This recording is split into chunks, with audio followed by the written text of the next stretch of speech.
निवडणुकीत ज्या चारही उमेदवारांनी अर्ज भरले होते त्यांचे मनापासून मी आभार व्यक्त करेन की चौघांनी देखील अत्यंत मोठ्या मनानं या निवडणुकीमध्ये माघार घेतली आणि या निवडणुकीत बिनविरोध माझा त्या ठिकाणी विजय झाला। चौघांचेही मी मनापासून आभार व्यक्त करतो।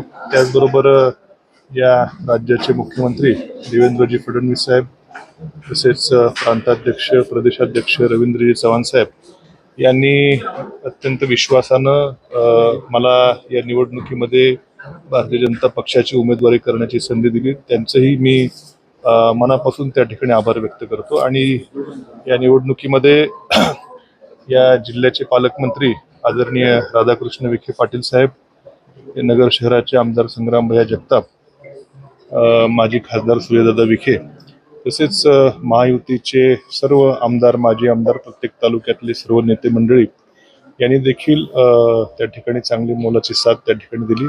सर्वांचं मनापासून आभार व्यक्त करतो। आणि या नगर जिल्ह्यामधल्या सगळ्या नगरपालिका नगरपंचायती आणि महानगरपालिकेच्या नगरसेवकांना देखील विश्वास या निमित्तानं देऊ इच्छितो की तुमचे आपल्या स्थानिक स्वराज्य संस्थेतले प्रश्न या सभागृहामध्ये निश्चितपणे मांडण्याचा प्रामाणिकपणे प्रयत्न करेल।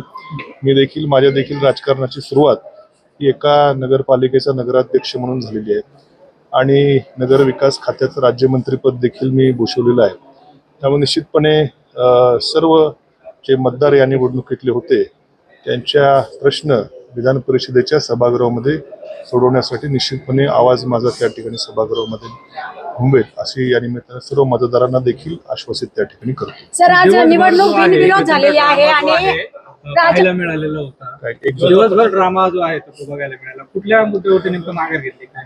नाही, आता ते त्यांनी त्यांचं मत त्या ठिकाणी व्यक्त केलेलं आहे, त्यामुळे आता त्याच्यावर मी जास्त भाष्य करू इच्छित नाही। परंतु त्यांचं मत तुम्ही सर्वांनी त्यांचं मत घेतलेलं आहे, त्यामुळे त्याच्यावर तर मी काय पुन्हा भाष्य करणे योग्य होणार नाही। त्यांचंही मी दत्तात्रय पानसरे यांचं देखील मनापासून आभार व्यक्त करेल की त्यांनी देखील सामंजस्याची भूमिका घेतली आणि अर्ज माघारी घेतला। त्यांचंही मनापासून पुन्हा एकदा आभार व्यक्त करतो।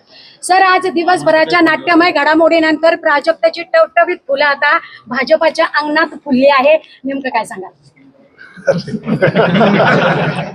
कोणतं चॅनल आहे आपलं? डिजिटल अहिल्यानगर। निश्चितपणे हे मी मागाशी सांगितल्याप्रमाणे हा फुलांचं नुसतं सुगंध देण्याकरता फुलं नाही येत, हे निश्चितपणे सगळ्या आमच्या नगरसेवकांचे प्रश्न मगाशी सांगितल्याप्रमाणे त्यांना न्याय देण्याकरता माझं त्या ठिकाणी काम असणार।